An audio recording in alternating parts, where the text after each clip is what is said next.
How's everyone doing today? This is Horace and Focus on Horace Frame by Frame. And the beginning of the show is to talk to do what we do in the show. It's always about photography, it's about videography. Sometimes we talk about the art, the creativity, the inspirational part. Sometimes we talk about technology, the equipment, and the skills to use those equipments. And we also just talk about life and how we started, what we've done, how we've done in life, how we've grown as producers, creative producers, and directors. There's several guests on the show. I'm always sitting back and just talking to them about how they live and ask questions about their lives. So, but today we'll do something a little different. I've opened up the show, but actually what's going to happen today, I'm a guest today. I have a guest host, an old friend of mine, somebody's been on the show before. He'll pay me back. I asked him some tough questions. He did a good job. So what I'm going to do is just going to, this is Horace, Horace for Frame My Frame. I want you to get to meet Angel Gonzalez. Hello. Hey, Angel, how's everything going? Everything's going good. Thank you for inviting me. It's a great pleasure to be in focus with Horace frame by frame. No problem. Glad you're here too. So I'll put everything in your court. The ball's in your court. You're in charge. I'm gonna let you run the show. Thank you. It's been a long time, I should say, Horace. I wanted to know, how are you doing today? I'm doing great. I had a good day today. Weather's nice outside. We're not getting torrential rain, flooding, apocalyptic weather here in New York. I'm having a good time. It's just spend my day just doing what I need to do. I'm here with you guys now, just trying to talk about what we're gonna talk about today. Yeah. And how has the pandemic been treating you so far? I know it's Um, been very difficult lately. It's difficult. It's ups and downs. The hopes and fears come and go. Worry about yourself. Worry about your family. Worry about your fellow mates at work and in the community, on the transit, in the stores. So it's like it's it should bring us together, but it's difficult. It's a tough time to bring us together. I think we all have a lot of similar experiences with the pandemic, being that can't go places. We see that right now in New York, we're kind of opening up a little more, but you have to have the requirement for vaccinations. And some people aren't for that. They thought that they could make their own decision, but that's politics. But that's part of the situation. It's pandemic big enough. It's a world pandemic. The governments and the politics are all involved. And I don't know, as far as photography and pandemic, it's just different opportunities. You have to try to be creative and work around what you have to do and what your resources are. So just in general, I just been adapting really, taking pictures from my balcony, taking pictures of people with masks on, using my telephone with a lens to stay away from people, and just things like that. So it's just like it's a growing experience. It's time you look back and say, it's where I was when this happened, kind of like 9/11. How people remember what they were doing that day, and people can remember what we've been doing this past couple of years, or last year, that's January, February, March, when it all broke out, how kind of new it was. But that's kind of like the general statement about how I feel and how I'm dealing with the pandemic. And I know that we're already rounding up to 2 years of the pandemic. I want to know, has it been a very great disadvantage or an advantage towards your creativity? Um, Creativity, I try to portray life. Life imitates art. Art imitates life. So, I want me to see a TV show with people with masks on. People like seeing in the airport.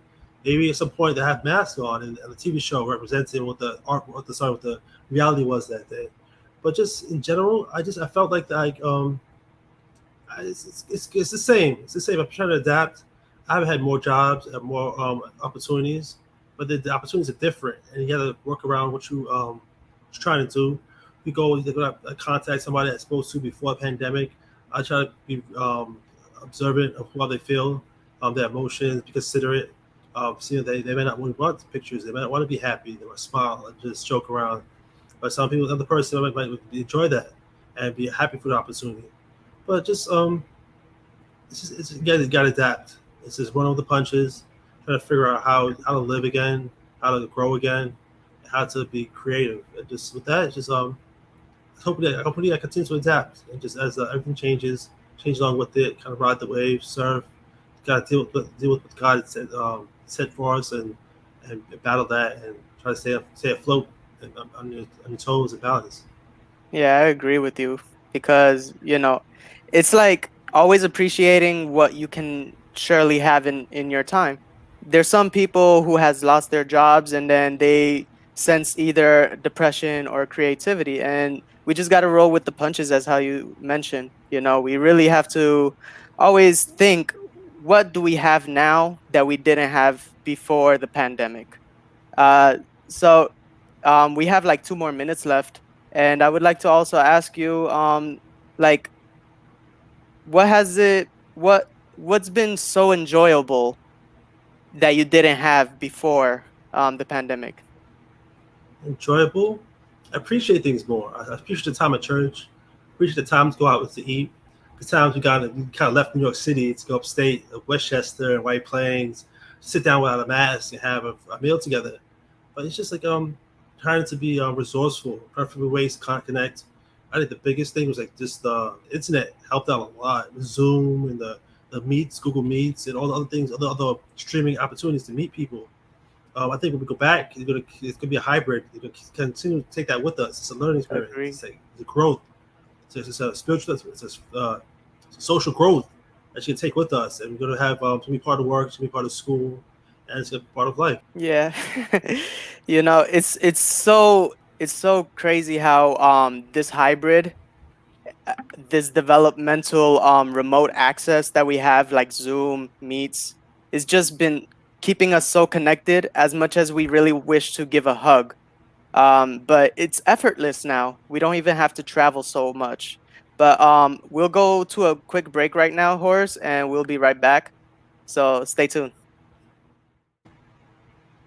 Welcome back, guys. You're watching In Focus with Horace, frame by frame, and I am the guest host. Thank you again for inviting me, Horace. So we already spoke about your current events and so forth, like how you've been feeling. Now let's go into the nitty gritty. Let's see what you have been doing lately. Okay. So I would like to ask you, what productions have you been doing lately? Actually, I'm an event photographer in my church. So at this times when we can put that on hold, we actually the service is streamed from live. So just the essential workers, essential photographers, like essential videographers, and the cameraman who there to photo that. But I've been able to document the growth. There's pictures of people with masks, people exercising their faith, and it's they're trying to be how do you say spiritual, uplifted, a positive outlook on life, not to be just to be demeaned or just depressed. So yeah, just what else? I've been let me see. I just have jobs for myself. Like I took a project of mine just to sit on a balcony with my telephoto lens and take some photos to see what I could see and what I didn't see. And I saw a flag, a torn flag that was blown in the wind. I saw these lion heads on the front of the fence posts, kind of just so you get the library downtown, the major library in New York, lions at the front of the building there. And I kind of just spoke about that, posted on the internet. There's times I took my camera out to the supermarket with me, knowing there's gonna be a long line. Some people were receptive, some people were kind of upset. It was news back when in May or April last year, and people were kind of upset. They didn't like the situation, so they kind of didn't want to take pictures. But some people saw the vision I had and kind of said yes, and let me take pictures of them. And I was able to just show them how to kind of open up and just try to be positive in a bad situation. So I'm just kind of try to keep contact when I talk to people about business. I can remember that people first. They're going through some stuff now, so I kind of open up. Like, how you feeling? How you doing? Don't trip right back into business about the photo shoot, what kind of project I want to do for them, so what they need and what kind of can be done for them. And they're friends now, so I can just talk to them. I'm not going to cut them off if they say no. That's open up. It's an open situation. And I'm able to talk to them, so I kind of been growing, get adapting, and just trying to learn. Kind of just hoping to go back to some type of normalcy, go back to some type of shopping, just no mask and going places, not have to be tested, but just it's a long process. I'm trying to adapt and just some new things. Just shoot my balcony, take my camera out to the street. I really did that much before the pandemic. I was on the balcony much before the pandemic, so I just kind of I just did that. Just kind of try to grow with that. Yeah, I feel like, we just have to sense the slice of life to enjoy what's really happening in this moment. And everybody keep wearing your masks. The pandemic's not over. We're going already into the winter time. But besides that, I wanted to ask you, Horace, are there any clips or videos that you would like to showcase? I have a couple of things. I was wondering, do we have the behind scenes footage of the photo shoot? Do you have that? Yeah, let's throw it on the screen.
Wow, Horace, that was some impressive shots. I really liked how stabilized each shots were. I know that you said that you were taking photography, but that behind the scenes, I really like it. It felt very gentle. You chose the right song to use to display what you've been doing. I don't even know where you did it. Where's that place? That's Unimar Gardens in Yonkers. It's Wow. actually it's right by the Hudson River. This Hudson River at the last shot, other side of the water. I think it might be New York at that point, but it's the other side of the Hudson River. It's a nice place. Actually, some few months ago, my friend who took me up there. Actually, he's a close friend. He was at last week's show. Last month's show, and he was his idea to go there. We went there. It was crowded. Was not a parking, but we had an idea to come back with to be a little prepared with what was there and try to utilize it. It's a garden. You can see it has flowers, butterflies, water. A lot of people have weddings there. Lots of times I go there and there's wedding parties, and photography moments. But it's a nice place. You mentioned the videography part of it. My friend, his name is Moses Morel, motivated Moses Morel. He was able to capture that with an iPhone 12 actually, and he was happy to use that. He's techie, but he gets happy with his equipment. He was like, I was telling you, sure you don't want a gimbal? He's like, no, I don't need a gimbal. Don't worry about it. I got this. So he came out there, it's handheld iPhone 12, and he took some good shots. So I was kind of trusted him, and it came out well. So he was at the photographer, the cameraman for the behind the scenes clip. It was him who got those butterflies and bees. I kept scaring him away, so he caught I'm those. glad you didn't get stung. Yeah. Especially because you have the telephoto lens. I saw that. You were Yes. really like far but very close to the insects, right? Yes. Yeah, like it's impressive, especially how telephoto lens work. It's like the opposite of a wide shot lens. It is. You get everything in a wide shot, but for photo telephoto lens, you actually get closer, and the it doesn't get diffracted, the lens. Like you can Exactly. actually see it in a very close up shot. So what camera were you using? I feel like I see that camera before. What is that camera? Actually, I have a new camera. The camera I was using for the shoot from the video was an R6. I got that a few months ago. It's upgraded. I used to have the Upgrade. 80D. Upgraded. I'm happy with it. Trying to figure out all the features and what it's good at with the PowerPoints, the powerful positions, and the how you say it, the selling points, with the best parts of the camera are. So I'm still trying to figure that out. It's funny. I've been so used to this 80D. I actually had to do some tutorials on the R6 because it was so different at certain points. It's actually the one of the later models of Canon mirrorless cameras. So I went from DSLR to mirrorless. Mm-hmm. I'm also thinking about getting an upgrade myself. And it's funny because I do have a Canon 80D, just as how we discussed in the last episode when we were together. Yes. Uh, it's impressive in the lights. However, when it's very dark, you don't get so much of it unless if you have a good lens with it. So I'm thinking of getting an Alpha A7, the Sony camera. Okay. I'm just hoping to get the funds for it, but you know, um, how is that camera that you're using? Like, where is it? Which is the best attribute it has? I think the best attributes is the stills. It's very good with stills. Has 4K. Has 60 mega. Sorry, 60 frames per second. But it's the stills. I captured a lot of good stills. I think before the past, all things being the same, there's some hits and misses with photography, some pictures. So in the past 18, maybe like 70, 75% a hit. Right, the focus is good, the aperture is good, the lighting is good. It's all my responsibility as a photographer. The R6 makes it a little easier. Like about 90, 95% of my shots are good. They focus, they kind of capture. It's what I'm going for. It's kind of precise. I'm going for a little depth of field. I want focus. I want the light coming in. With change of settings, it's on point. And what I'm trying to do happens. So I like the fact that it's kind of precise and accurate with the settings. I have things like I've been actually upgraded with also upgraded to a Godox flash. I had a third party flash for my old Canon. It's Nice. Godox is third party, but it's kind of a focus on flashes. So that's kind of helped me out. It's going to grow with the situation, Mm-hmm. figure out what kind of jobs. Each job, I have something new to learn. It's something new I can take with me after the job's done. Yeah, like I'm happy that you continue developing like what to buy for the equipment so it could improve the Yeah, shots you are getting. And all these gadgets that we have, like we start from a Canon 80D, but then we buy other equipments and accessories, and you already got an upgrade. yeah. And I bet you already have like years of experience to getting that upgrade. Like you see the big difference. I wanted to ask you, how long have you been doing photography? As a professional, as somebody that has business, is business minded, entrepreneurial kind of motivations and spirit, 2017. So it's like 4 years right now. I got my Mm, camera that January, and by March, I was promoting myself. I got a job at my church as a photographer. I was on YouTube. I read this book, digital photography, YouTube's, and just going out there, talking to people, practicing. I would just get my car and drive to the find parking, and walk around, take pictures. I got some good pictures at there, just on the camera. Um, I read the instructions basically because I wasn't sure what the on and off buttons, all the different controls were. So the first camera, it was just a T6, one of the entry level cameras for Canon. Is I was actually just reading the manual to find out how to change this. Because the book was saying change this, do that, and it's on me to find out how to get it done. So I kind of read the manual, YouTube, and practice. yeah, it takes true dedication for you to know exactly what results you want. Sometimes it doesn't even have the feature, and that's why we got to upgrade. So I wanted to ask you about the new camera that you have. Does it have like 4K and 60 frame per second at the same time? And does it hit RAW? That's raw. Maybe 4K. I'm not sure 4K and 60 go together, but 4K and 29.97 go together. And it'd be great. Just like actually, to talk about the camera, we can actually show some of the photos. See what the camera can do. Nice. And I wanted to also ask you about like the videography and photography. Which sets should we start first as a beginner? Uh, Basics. ISO, aperture, shutter speed. Um, Kind of make it quick. Focus on one. See the differences are. See what it does. 250 is sorry, 1/60 is a fraction.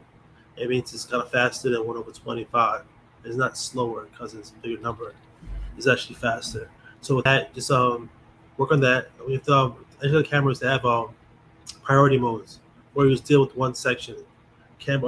Sorry, manual mode is you have all three options at your disposal and you control it.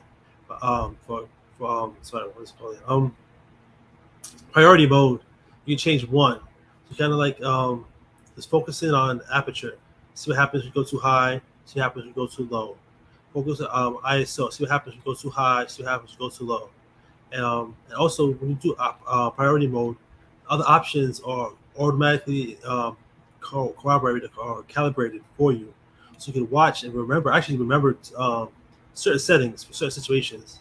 I still do that today with the job with the church. I have about 3 or 4 different sections of crowd shots, stage shots, action shots, and Hmm. each shot with the lighting is consistent and basically consistent lighting. You just dial in the same numbers you did last time and see if you can remember.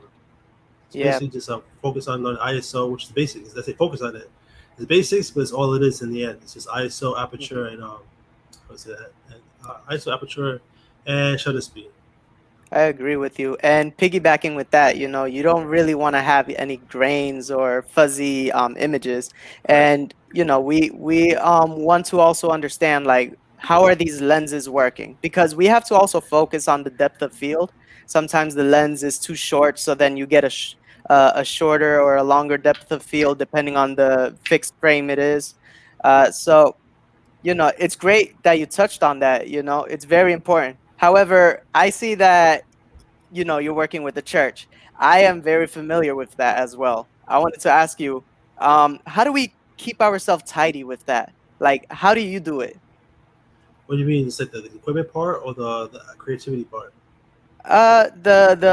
Sorry, I mean to talk about post production, because we always go over there. We know what we're doing. However, how do we deal with everything that we have? Okay, when you don't the shooters, the shots. Basically, what I do this. I kind of go down the chart. I'm in Lightroom. I'm in the I forget what the tab is called. What's the main tab? I think it's called color or corrections. Um, Deal with aperture. It's not aperture. Exposure. So if it's too light, too dark, too bright. I deal with that. And I go down. But like techniques wise, like I'm gonna do with landscape, not people, buildings, trees, flowers. I kind of mess with the vibrance and the saturation, try to get the colors to pop out. I try to avoid doing that. We can do that with people, with portraits, but people get though if you're white, you might get pinkish skin, your darker skin, you might get orange skin. But if you do it to a building, the colors will pop out and kind of add to the picture.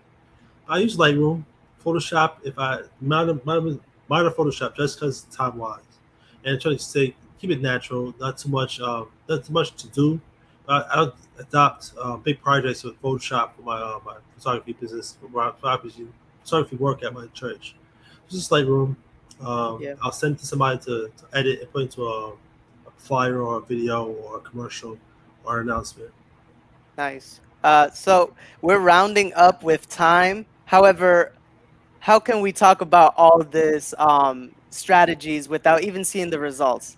Let's hit the to see the pictures right now. Okay. Wow, that looks amazing. I like how green it is. Yeah, I was telling you, sorry, saturation and vibrance. Maybe these people in the side, if they were actually closer, you see some orange skin or some color, some unusual colors in the facial features. But the trees and the grass, it works well. It does it complements the surroundings when it's not dealing with people. The great thing I could talk about is the composition. As you can see on your right, you see the path going straight, and you're also looking at the pinnacle of the left side of the wall. It looks lovely because you're feasting your eyes on the green. It looks marvelous. It looks natural, and you see the path is looking straight. Sometimes we can have a curvy path, but then it depends on the angle. But this one, you have it in a leveled field, and it looks wonderful. Okay, right here, I like it a lot because um, it's not overexposed. We're actually focusing on something that is the foreground so that we can lead into the background. Nice. I really love it. How did you get this composition here? That's at the lines. That's a favorite photo.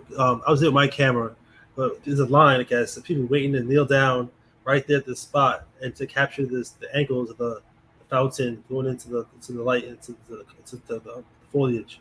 But I kind of knelt down. I kind of see the lines. I saw the straightness. I did a lot of work to actually get this picture to look well. Hmm. It was kind of dark. You see the overcast leaves in the middle ground. It was Yeah. actually causing it to be very dark. So I took the picture knowing that I was going to go in post edit. I was going post production. I was going to actually do some work to get the colors and the light to come back into the shot. And I was hoping that sometimes you do too much adjusting the shadows and the highlights, you lose some information. But with this, is Mm, able to keep the colors. Everything's there. So basically, it's not. yeah. Next photo. Ooh, now that looks lovely. I love it when it has so much light and you can actually play around with the shadows. Other shot, the other fountain shot, you see all the way in the background with the trees covering the doorway. Hmm. That's where we were for the fourth shot. I'm saying that tree, those trees are giving it the shadow. So actually, we got down to the other end to the same picture, just going up the opposite direction. And at the end, the beginning of the first shot, at the end where the light was and all the foliage was, that's where I'm standing now. So I kind of got the reverse angle shot. I like that the leaves. I'm sure they seem like it's tropical. It's the Bronx. It's the Bronx. It's New York. It's Yonkers. So I'm not sure how many tropical trees can survive here. But it's in the season. It's not winter yet. Some of the flowers have gone, but the trees and the big larger plants are still there. It was fun to take. I just my main focus was to keep the line straight. I had the grids on my camera, so I kind of lined them up. And so the angle of everything diverging into the center. Nice. I want to go to picture number 8. I feel like it looks very appealing. Wow. I really like how you get that height. And it almost looks eye level because you can already see like on the top of the pillar, Yes. you can almost see the top of the pillar, but you're not under it. How do you get that height? I was just looking at it's a stairway down to what's called a round circular stand, a circular place to sit and stand. It was just a stairway going down towards where the camera, the sense of the shot where people are standing. So I was a few steps up, took a picture. Um, it was kind of gray and cloudy. I tried this a lot of post work. It's a constant. I wanted my focus when I took this shot was to capture the trees and the cliff across the river. When the original shot, it was kind of gray and grainy. But I was able to do some work to capture that. So my goal was to go home and capture that, and I think I did a good job with that. And that's kind of what I was looking for. I can agree. It looks so unnaturally awesome because you know we can't see exactly what the what the pictures and the camera can pick up. It's just amazing to see all the marvelous nature. So we're gonna leave now, and we hope for you to catch up soon with another episode of In Focus with Horace Frame by Frame, and we'll see you next time.